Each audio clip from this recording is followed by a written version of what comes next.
What if I told you that a teenage peasant girl with no military training claimed to hear voices from heaven and went on to lead an army, defeat mighty kingdoms and change the course of European history? A girl who challenged kings, inspired soldiers and defied the expectations of her time. Some saw her as a saint, others as a heretic, but no one could deny her power. This is the story of Joan of Arc. Joan of Arc was born in 1412 in a small village called Domremy in northeastern France. The world she grew up in was torn apart by war. For nearly a century, France and England had been locked in the bloody conflict known as the 100 Years' War. To make matters worse, much of northern France was under English occupation, and the French crown itself was disputed. Joan's family were simple peasants. She could not read or write, but she grew up deeply religious. At the age of 13, she began to claim that she heard voices, the voices of saints and angels. These heavenly messengers, she said, had given her a mission: to drive out the English and help the Dauphin, the heir to the French throne, reclaim his kingdom. It sounded impossible. She was just a young girl from a small village, but Joan possessed unshakable conviction. At 16, Joan convinced a local commander to escort her to the Dauphin's court. After weeks of travel, she arrived before Charles, the French prince, struggling to hold on to his claim. At first, his advisors dismissed her, but Joan was determined.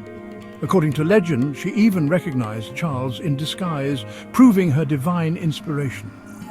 Impressed by her confidence and sincerity, Charles gave her a chance. In 1429, Joan was given armor, a horse, and a banner marked with holy symbols. Though she had no formal training, she joined the French army as it marched to lift the siege of Orléans, a key city controlled by the English. Her presence electrified the soldiers. To them, she was not just a girl, but a messenger from God. The battles were brutal, but Joan's courage was undeniable. She placed herself in the thick of the fighting, rallying men who had once been on the verge of defeat. Against all odds, the French army broke the siege. It was a turning point in the war. News of Joan's role spread quickly, and she became a symbol of hope for a nation on the brink of collapse. After Orléans, Joan pressed for an even greater goal: the coronation of Charles as King of France. She believed it was her divine mission to see him crowned at Reims Cathedral, the traditional site for French kings. Despite opposition from cautious advisors, Joan led the way. In July 1429, Charles was crowned King Charles VII, with Joan by his side. For the people of France, it was nothing short of a miracle. A teenage girl from a humble village had accomplished what armies and nobles had failed to do for decades. She had restored faith in the French cause. But Joan's rise was as swift as it was dangerous. In 1430, while leading a campaign near Compiègne, Joan was captured by Burgundian forces allied with the English. Her enemies wasted no time. She was sold to the English and handed over to church authorities, who accused her of heresy, witchcraft and cross-dressing for wearing men's armor on the battlefield. Her trial was brutal and unfair. Joan, only 19 years old, faced a panel of learned clerics determined to break her spirit, yet she stood firm. Illiterate and untrained in theology, she defended herself with astonishing clarity and wit. At one point, when asked if she believed she was in God's grace, she famously replied, "If I am not, may God put me there, and if I am, may God so keep me." Despite her strength, the outcome was never in doubt. In May 1431, Joan was declared guilty of heresy. She was sentenced to death.